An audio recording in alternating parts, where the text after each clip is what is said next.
Kassad followed her through the fringes of the time tides, avoiding the ebb and flow of the anti-entropic field, the way children play tag with an ocean surf on a broad beach. Kassad felt the pull of the time tides like waves of deja vu, tugging at every cell of his body.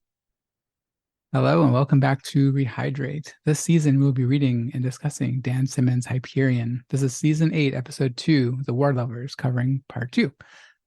The hosts have no knowledge of this book up until this part. My name is Dan. My name is Thalia. My name is Priya. And we have a lot to cover, so let's just jump right into the summary. The Pilgrims arrive at Keats Spaceport on Hyperion and see it in a much different state from the last time some of them were there. It is now overrun with people trying to leave Hyperion to flee from the Shrike. The consul is met by Theo, who appears to be an old friend and was also a consul until he was recently appointed acting governor general. He tries to convince the consul to not go to the pilgrimage to the time tombs, warning him of the risks. He wishes for the consul to instead take over the governor generalship from him. The consul refuses, insisting he must go on this pilgrimage. While at a bar, the pilgrims meet an android that insists they leave right away on a barge that will bring them to the time tombs. As they settle in for their 6-day journey, Fedman Kassad is the next to tell his story. Kassad's story begins with him being inserted as an archer by the Olympus Command School in a simulation of 14th century England. He is fighting in the English army against the French. During the battle, Kassad breaks off to chase a French soldier who is fleeing through the woods. After Kassad finally gets the better of the Frenchman, he is joined by a woman who helps him finish the fight. The woman then initiates sex and disappears after without ever saying a word to Kassad. After the simulation, Kassad obsesses over the memory of the woman until years later she meets him in another simulation in which they have sex again. This repeats over the course of several simulated battles throughout history, but in each instance they never speak to one another. Kassad quickly rises through the ranks and becomes famous for his actions in Qom against religious extremists who are holding hegemony hostages. Kassad then arrives at Brescia and begins to fight the Ousters who have invaded, but the battle drags on for months and reverts back to the days of the 20th century, rather than following the code of New Bushido that emphasizes protecting civilian lives, avoiding nuclear weapons, and strategic bombing. After 97 days of fighting, the Ousters finally leave Brescia, only to see Kassad wounded when an old trap explodes. Kassad is placed in a fugue state so he can be resuscitated. Moments after Kassad awakes from his fugue state aboard the medical ship, it is attacked by Ousters, and Kassad needs to rescue himself from the wreckage. Kassad fights through the Ouster troops and commandeers one of the Ouster squids. After a harrowing plunge through the atmosphere, Kassad lands on Hyperion, where he meets this dream woman who now speaks to him, revealing that her name is Moneta and they are in the city of poets. Moneta takes Kassad to the time tombs to meet a shrike called the Pain Lord. Here, she explains that the tombs are driven backward through time and reveals that her encounters with Kassad have been in his past and her future. Using the Pain Lord's ability to control the flow of time, Kassad is able to kill the enemy forces awaiting him. Kassad experiences an internal conflict around his sense of honor in killing the Ousters this way, but bloodlust seems to overcome him during the fight. After the battle, Moneta and Kassad have sex again, during which Kassad experiences certain visions. Meanwhile, Moneta turns into a monstrous metallic creature comprised of steel blades that lash at Kassad and wound him as he narrowly escapes. Kassad is rescued and resuscitated almost 2 days later. After this, he resigns his commission and joins the anti-war protests, but it is too late. Kassad finishes telling the pilgrims his story, and Sol Weintraub, the scholar, confirms that it is indeed possible for the time tombs to move backward in time. The consul then questions Kassad about the victims he saw in a vision of the Shrike's killing tree, noting that the victims would have to be from the future. He asks if any of the victims are the pilgrims, and Kassad says yes, but won't reveal who. Finally, Kassad vows that when he next sees Moneta and the Shrike, he will kill them. we didn't have that many new characters for this episode, but we'll go over the ones that we did meet. We have Theolane, who is the acting governor general of Keats. Gammon, who is the leader of the Shrike cult that escaped. Abetic, who is an android that they meet in the bar.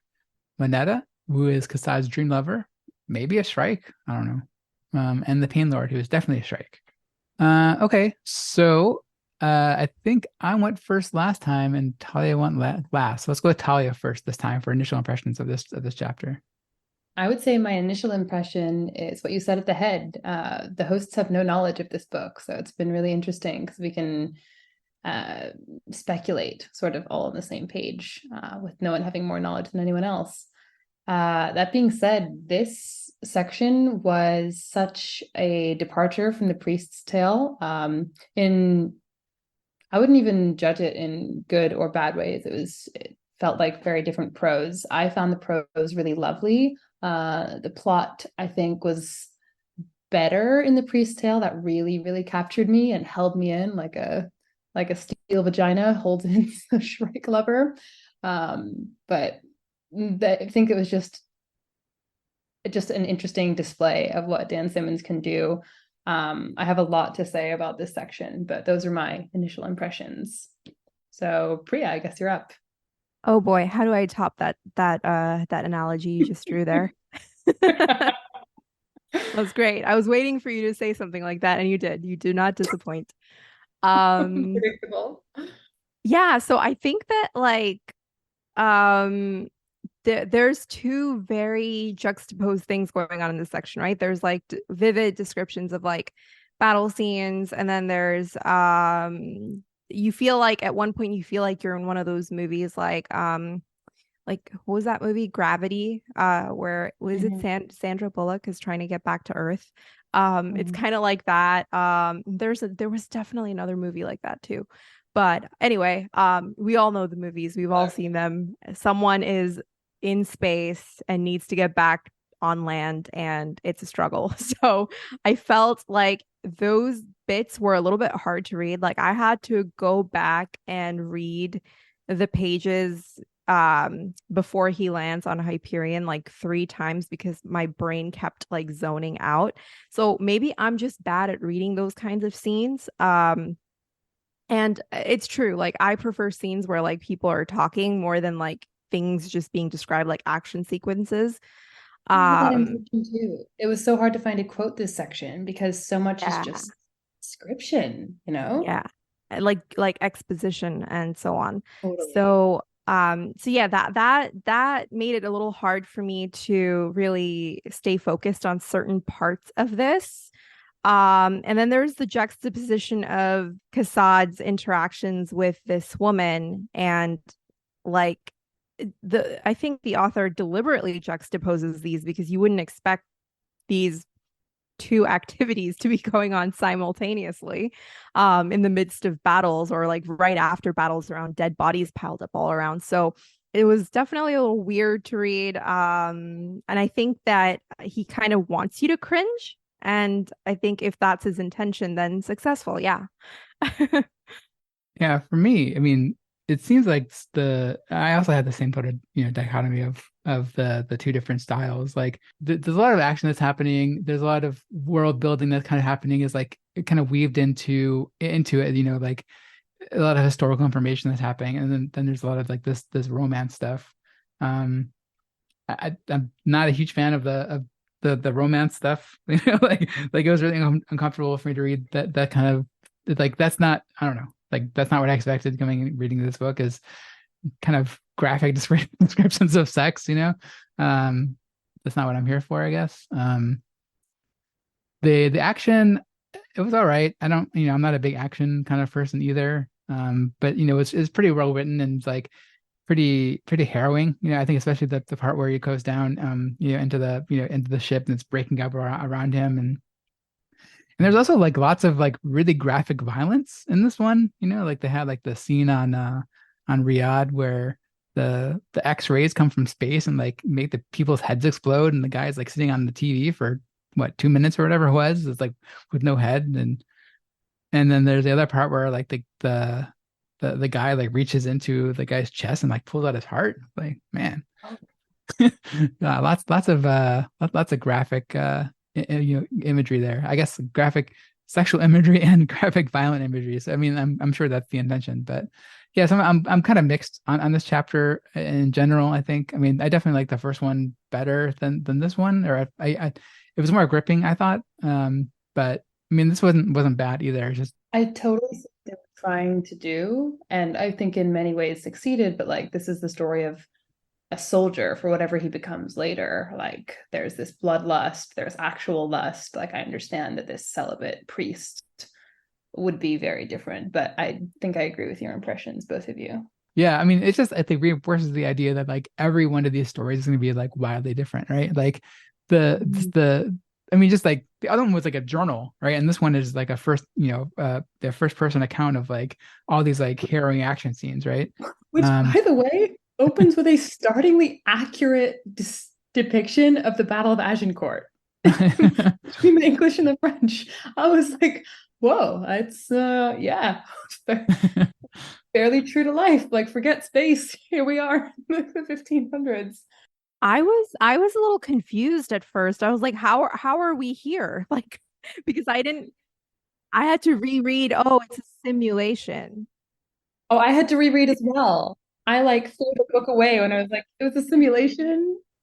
And then I realized I hadn't read carefully enough, and they had said it was a simulation. And I don't know, there was also some, like, just if we could spend a minute just doing like some technological discoveries that we made in this chapter.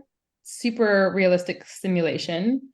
Um, we already knew about the fugue, but it seems like the fugue is even more powerful than we thought, and it can like basically raise people from the dead. Like they said, yeah, you used to be dead.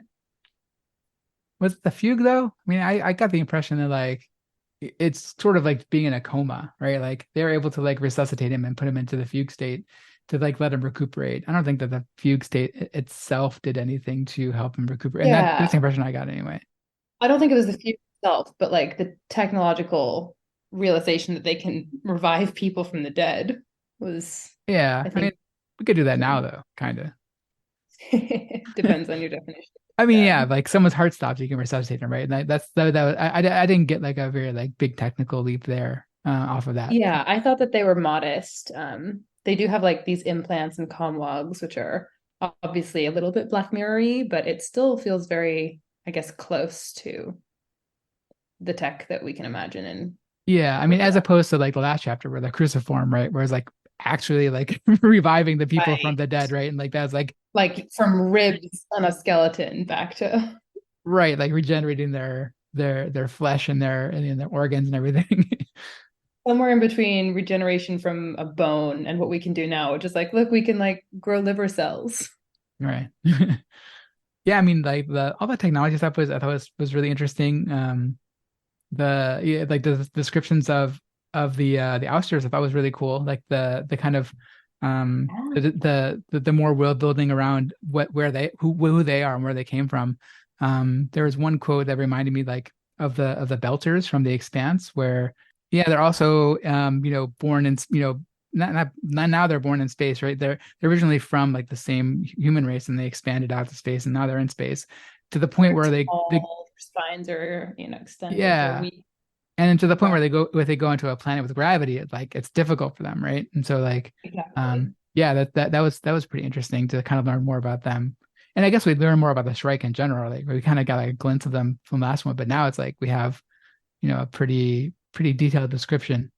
Which is funny because I thought that they would like enshrine the Shrike, I guess my impression from reading the console in mystery, but now it seems like everyone who's going, because they're going to meet this Shrike, I thought that that would be shrouded in lots of mystery. But both of the tales that we've had have had like pretty up close, interactions with this Shrike, remember?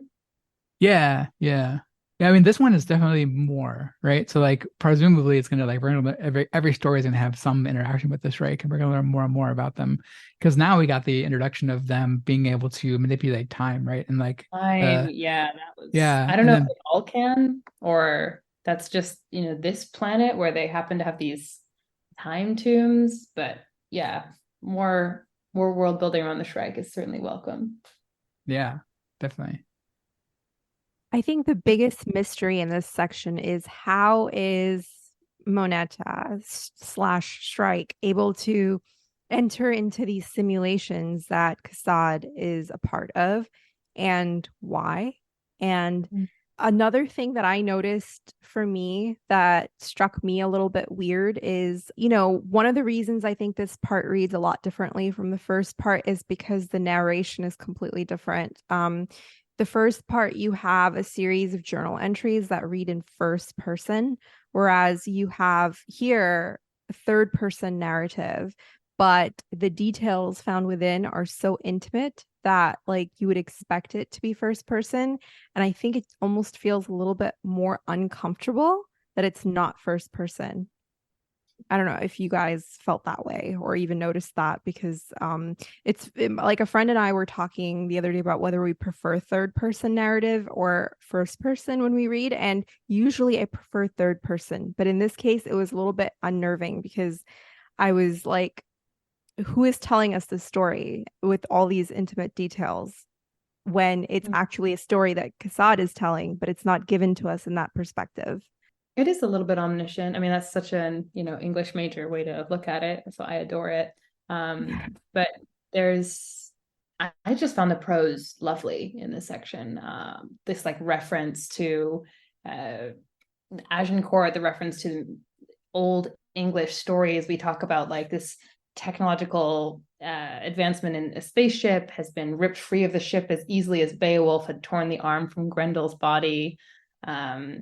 I found there was a ton of humor in this. I think what it lacked in plot and momentum, it really made up for. I found this section really funny.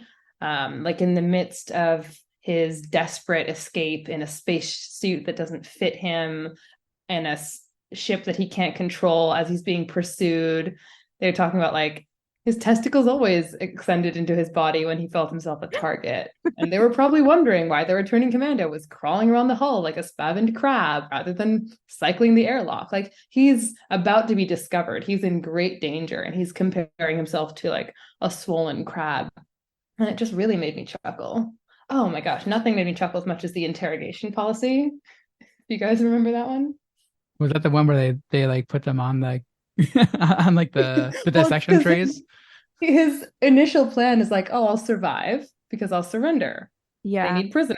They need someone to interrogate. And then it's like thinking to their interrogation policy. It's like, well, all the civilians we've found have been flayed open, pinned down on steel trays like frogs in biology labs, their organs bathed in nutrient fluids, arms and legs efficiently amputated, eyes removed, and their minds ready for interrogators' questions.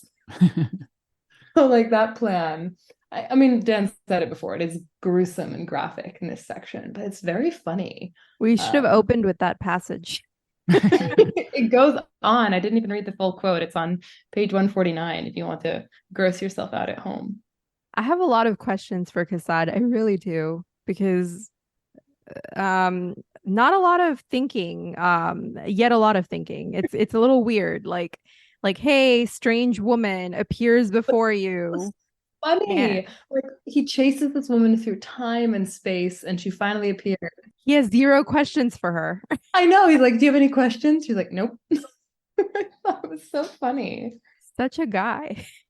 Yeah, but it really does make me wonder about like his integrity. He has like a little bit of a internal conflict around like, the code and honor and such, but he never truly really acts honorably if you think about it.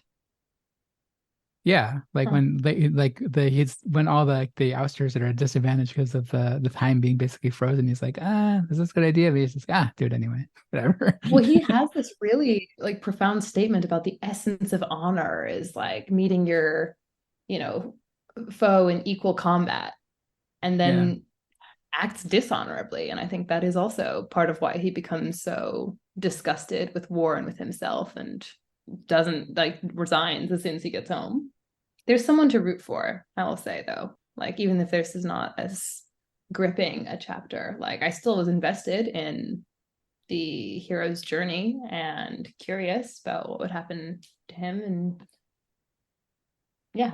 Yeah, it's like, how's he gonna get out of this situation, right? Like he's the ousters are coming from and the squids, and he's like doesn't have a spacesuit. Like, how's he gonna get out of this one? And like, I you know, know, but it's just like as soon it's the same thing on gravity and blue space. Like once you have access to that super technological or supernatural power, the entire script is flipped. Like if you can access a higher dimension, nothing can touch you. If you can slow down time, like nothing can touch you. So I'm glad that that came at the very end because it would have yeah. been very hard to feel any suspense once our heroes like armed with that weapon.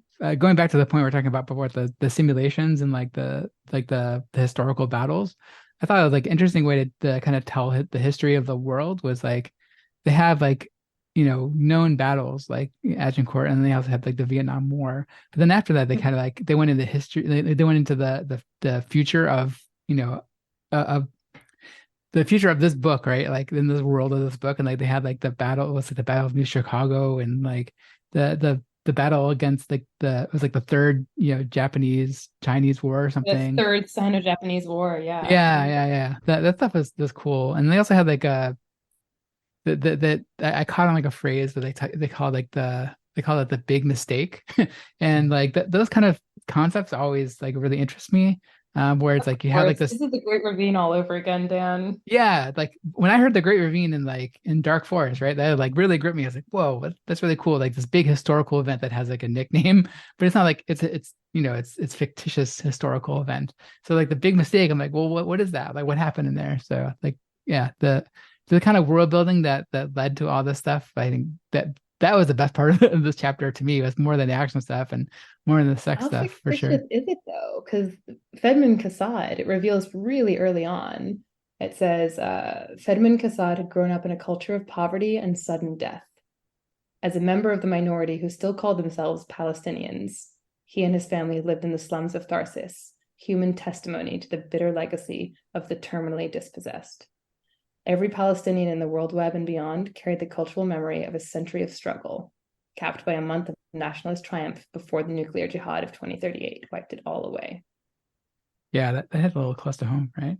Like this is written what the 1980 something, right? Yeah. So it's Yeah. like, man. Yeah, we're recording this in 2023. Yeah, it's like he knew it was happening. I mean, Yeah, that hopefully that really doesn't hits. happen, but yeah. It did hit really close to home for, yeah, for a book from the 80s. And they talk about like the second diaspora of Palestine. And yeah, it's just interesting to read. It's Yeah. quite eerie, given the time period when he's writing this. Yeah, I that line that you just read, Talia, I underlined that as well. And yeah, I think getting that glimpse into Kassad's background kind of does help us maybe understand him a little better. Um, I noticed that the author gives that to us like in very small little bits and pieces. Like you never truly know your Not heavy. characters, but Yeah. you get these little snippets. Like we also got a little snippet out of the console right before we launched into Kassad's story at the bar, where he talks about what, like briefly mentions what his life was like before he ended up here. And it was quite a depressing existence based off I yeah. underlined that. If I can pull it up right now because I had to stop reading when I read that. I was like, oh, it really hit me. Yeah, it only invites more questions, but I mean it was rough. He's just like, and again, it's that juxtaposition. Like, it's the first moment of like camaraderie and comfort. They've like finagled their way into a seat at this overcrowded bar and food. Like, it should be a moment of peace and relaxation. And the consul is like sitting back in his chair thinking about like how easy it would be to go back to his old life, trusting in Theo to get him through the morning, trusting in luck to get him through the day, trusting in the drinking to get him through the night, trusting in the unimportance of his posting to get him through life. And I think if you notice at the end, the consul, we're back in his kind of perspective, and POV, yeah. he's definitely he's very gripped by Kassad's story and made me wonder if he feels some sort of camaraderie with Kassad for, kind of having a rough life, because we don't quite know the consul's full story yet, but it seems like if any two characters might find common ground, it might be the consul and Kassad. I mean, the priest is like literally on this teetering knife edge between pain and sedation to the point of like lifelessness. Right, They but seem two stoic dudes who, are keeping it together, probably despite having seen some pretty rough stuff. yeah. The priest is not quite keeping it together, but I honestly thought that the soldier's tale was going to end with him being castrated. I really thought that that's the direction it was going. I wouldn't have been surprised. But another theme that I noticed between the first story and this one is that these characters, or so far two whom we've received stories from, they kind of have defied death like multiple times. And Yeah. I was half expecting to find that they would find a cruciform on Kassad after he was Ooh, after the his conspiracy stories start. after his encounter with Moneta, because I mean, the dude hurled Yeah. into an atmosphere and clearly everything around him was in flames, and then the next thing he knows, he's like waking up. So it made me feel like, okay, maybe they put a cruciform on him and like resuscitated him that way. But I mean, no one's checked. Okay. No one's Put confirmed your that he doesn't have one. put Yeah. your Yeah. tinfoil hat on tight because I've got a conspiracy theory slash prediction. And I feel very, very strongly in this conviction. I have pretty unshakable faith. This business with the time tree and the time tombs and all this Doctor Who River Song, Your Future, My Past story. Good reference. Yes. Thank you, thank you. Obviously, that's why the baby is here, right? Like, there's this baby, and it happens to be like there's a 30-year age gap between one character and the rest of them. She has a future. It's her. She's 100% Moneta. That's my tighten your tinfoil hat conspiracy theory. I'm confident in that. Like Damn. she's cooing when they ask, like, "Hey, what about that whole time tree?" And her dad is like, "Yes, he's the one who reassures it." So that's my prediction. I hadn't even thought of that, but I'm with you. Although that makes it weird and creepy because she's a baby. I don't like it. Everyone's baby at some point. Agreed, but it's weird. It's still weird to hear this story told while she is a baby. Yeah. I could be wrong, but I have unshakable conviction. It's the baby. I suspect the baby. We talked about it last episode of like one of these is like an outsider, and I think it's the baby. Think she's the spy. I think she's the spy. I do. Oh, yeah. Interesting. Or maybe Soul Weintraub is because he has the baby. You have your I theories, I have mine. I find that so interesting. So what's your theory then that who dies? Because like one of them dies, right? That he sees them on the impaled on I the don't know. At Okay. least one of them dies. at least one, yeah. Please, yeah. I have no idea there. It can't be Yeah. Kassad though, right? Right. Who knows? I don't know. He I could don't split. Who knows? Anything could happen. Yeah. Yeah, time travel becomes very weird, or time manipulation. So Yeah. And we only have 6 chapters, right? And 7 people. So maybe Yeah. we'll find out before one of them tells a story. It's been really interesting. Priya, you have the physical book, yeah? Have you had it since the beginning? yes, I have. Yeah, I just got it for this section, and it's, we are almost halfway, at least by weight of my book, but I have so many questions, and I'm very, very interested to see how the next couple stories will go. So Oh, really? I'm using the ebook, so it's all it's all I can never tell like how far I am. A digital citizen. You're spoiler averse though, so that's perfect. Yeah, Do you keep your timestamps on, like how much time is left in the book or in the chapter? just in the No, chapter. it Yeah. could cut to black in the middle of a sentence like they did for that new prophet, and Dan would be none the wiser. It could just be at the end. Yeah, I use the timestamps of how much time is left in the chapter, not in the book.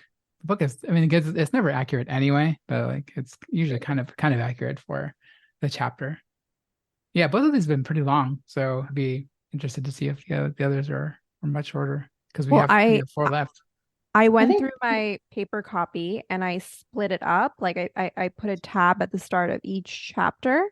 And Mm, I believe the next section we're gonna read appears to be the shortest of all of them. mm. So that'll be and a interesting. friend said that was their favorite, so we'll see. Good things can come in small packages. Indeed. I mean, he's been like the next one is the poet, right? So he's been the I got excited about the Poet's Tale from the moment that Kassad landed, and he was like in the city of poets, and I was like, oh yeah, we got a yeah Poet's Tale. yeah Yeah, I did think about that. And he's just like every time he says something, it's just like really funny. So yeah. I can't I can't wait for him to tell like a whole story because so far it's just been like quips, but they're great. So I look forward to the next section too, if it is indeed the poet section. Yes, indeed. And I think it makes sense that these ones have been a little bit longer. Like the first act of a play is usually the longest. There's more exposition to do in the beginning. Yeah, I don't think it's that. And I think this part also adds like the additional narrative of like them landing and then actually getting onto the barge that like is supposed to take them. So there's some stuff that happens that's not story related, but now that they're on like the 6-day journey, I imagine like each section is going to launch straight into a story, or one hopes. Oh, one thing that I wanted to say, unrelated to anything else, is I don't know, maybe Dan will relate to this, but like during like some of Kassad's like mentions of like obsessing over this girl and like having to hide it, I was reminded of when in Remembrance of Earth's Past series, Luoji, that was in the Dark Forest, he's obsessing over a fantasy woman instead of like doing any of what he's supposed to be doing. Yeah, That it was I thought the same. Like I was almost gonna write it down. You were gonna write that down. Yeah, And it's like just as cringe. The only thing that made the cringe more tolerable is that like it's not to dereliction of his duty. He's just like, this is why I Yes. don't go to whorehouses or whatever, Yeah, totally, totally. And Like Logi literally was doing nothing, whereas this he was guy's doing at least nothing. doing stuff. I He mean, was yeah. doing I mean, like Luigi, like actually broke up with his girlfriend because of it. Yeah, It's like- exactly. yeah, she was actually like or quote unquote she was actually a detriment to his social life. And Why I also thought like for a while like this the Moneta was fake, right? Like I thought like she was just part of the simulation, like not real. He thinks so So too. Like he asks, like, are you a real person? yeah. So like that's another thing that reminded me of Zhang Yan from the But it whoever pays the off who so became much. Zhang Yan.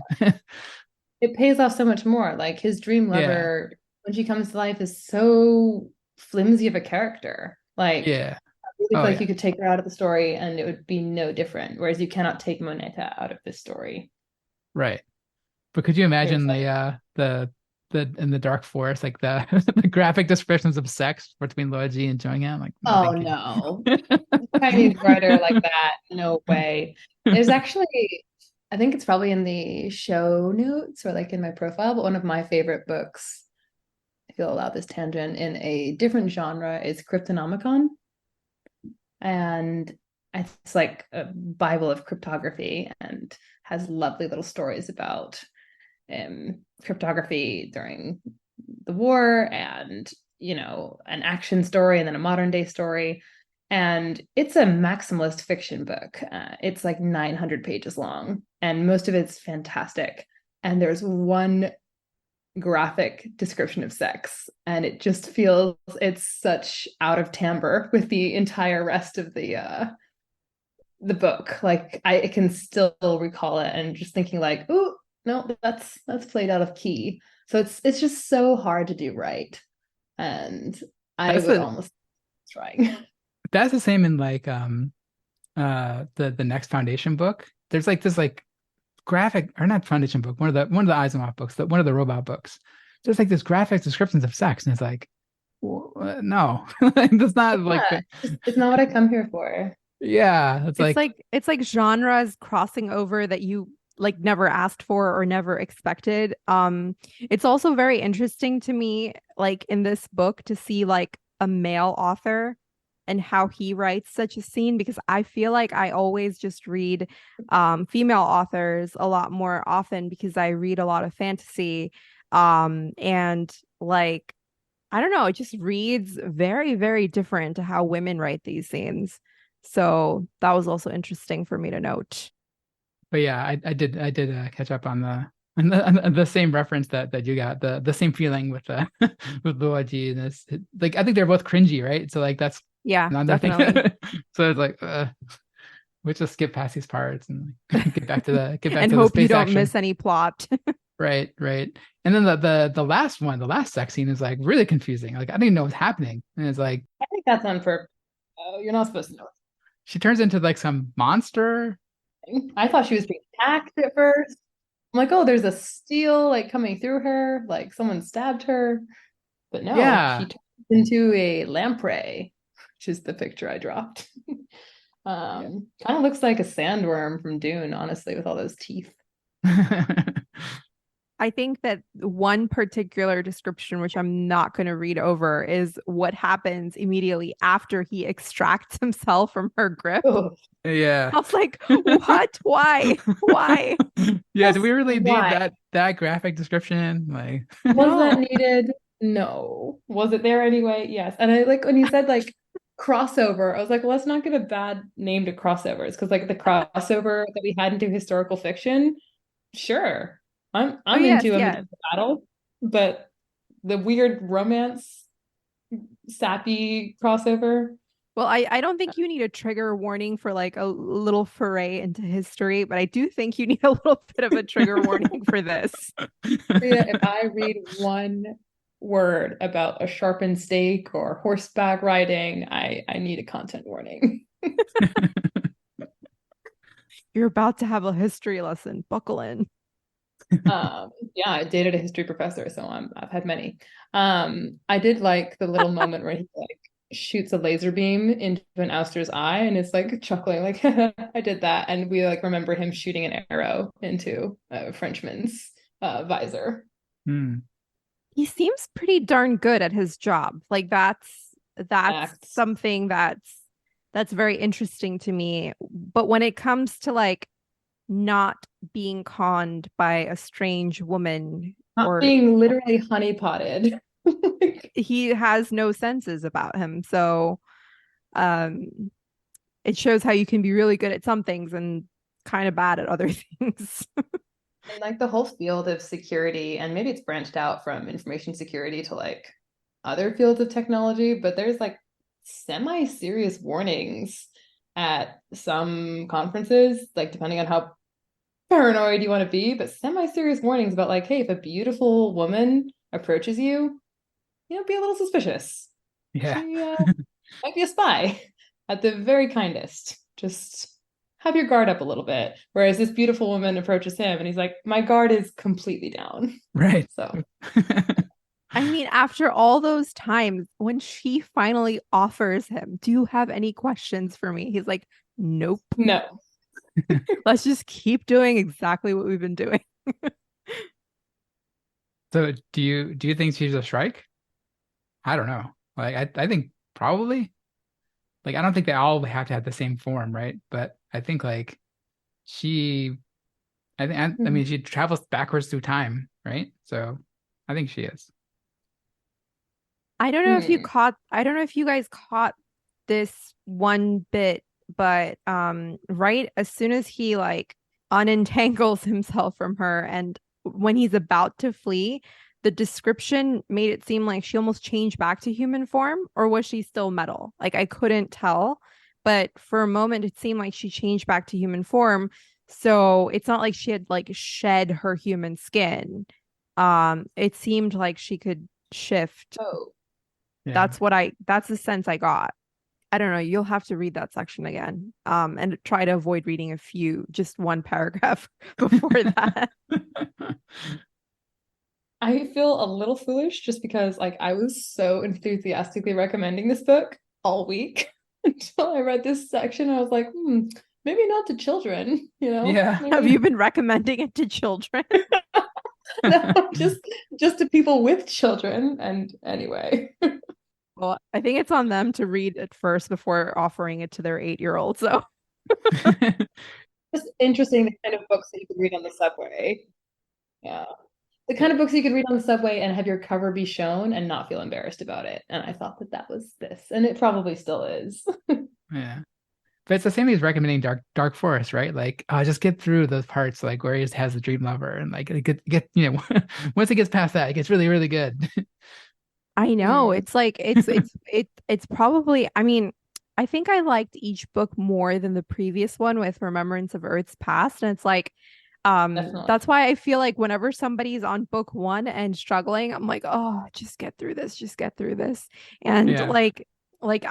I mean, I'm hoping that this section ends up being my least favorite of the book because I'm like, just get through this, just get through this. Then the poet story will come and I'm sure that'll be better. And it's not that I disliked it. It's like I don't know. It wasn't as good as the first part, I think. So it's not like it didn't turn me off from the book, right? Like I'm still interested in like the story and the world and like what happens next. I'm not like disinterested to the point where because of it. Yeah. But it's just like not what I was expecting.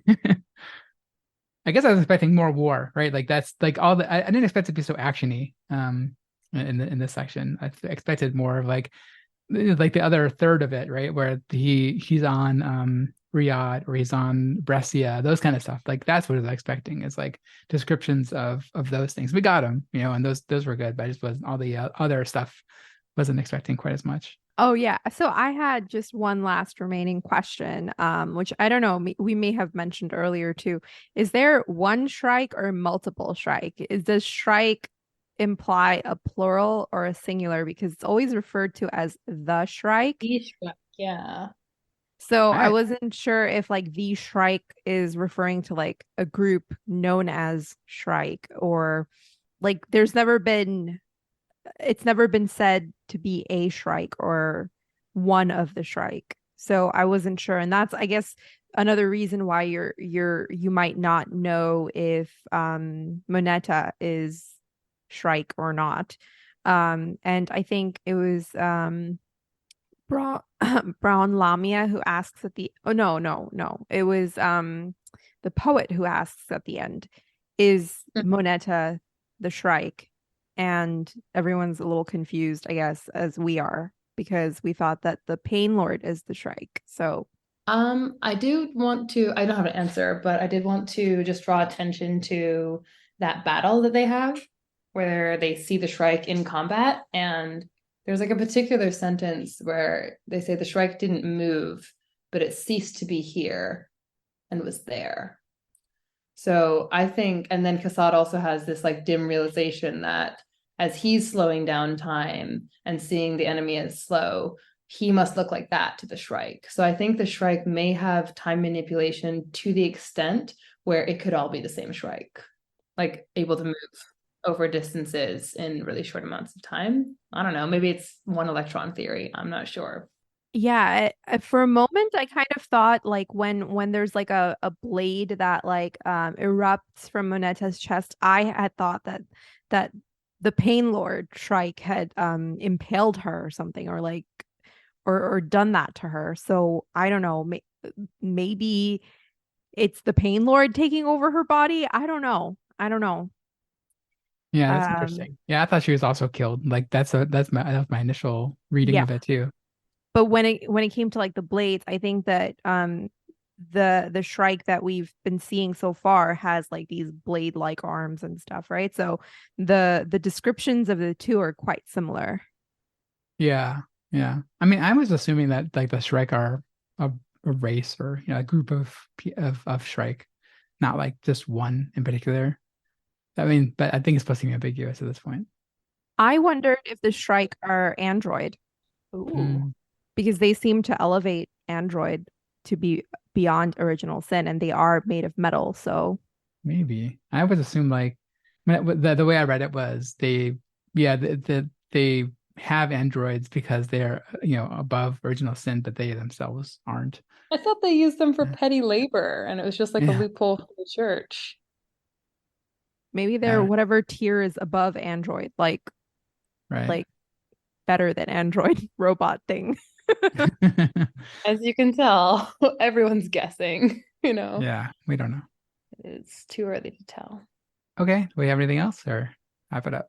Yeah, just excited to see what happens to the poet, to find out about this baby and figure out more about the console, I think. Yeah. I'm so excited to give you accolades on the podcast if you are to be right. Like Yeah, you yeah, you said it in just the second episode. So yeah, that's a Call big it here prediction, first. It's that's you heard it here first. right? Well, Well, this is I mean, from the 80s, but right. you heard it here on Rehydrate.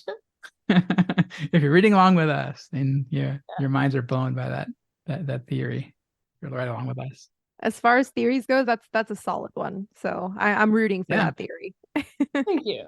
Yeah, because like assuming that you wouldn't just make it something obvious, like, oh, it's the console or whatever. Yeah, it's like that would be pretty out of left field there. So, but we'll see. Thank you for listening. Please check rehydrate.space for release episodes and the reading lists and all the other stuff we put up there. Leave comments by emailing us at rehydrate@fastmail.com, on Twitter at rehydratepod, or on Mastodon at rehydrate@mast.to. And join us next episode for part 3, Hyperion Cantos.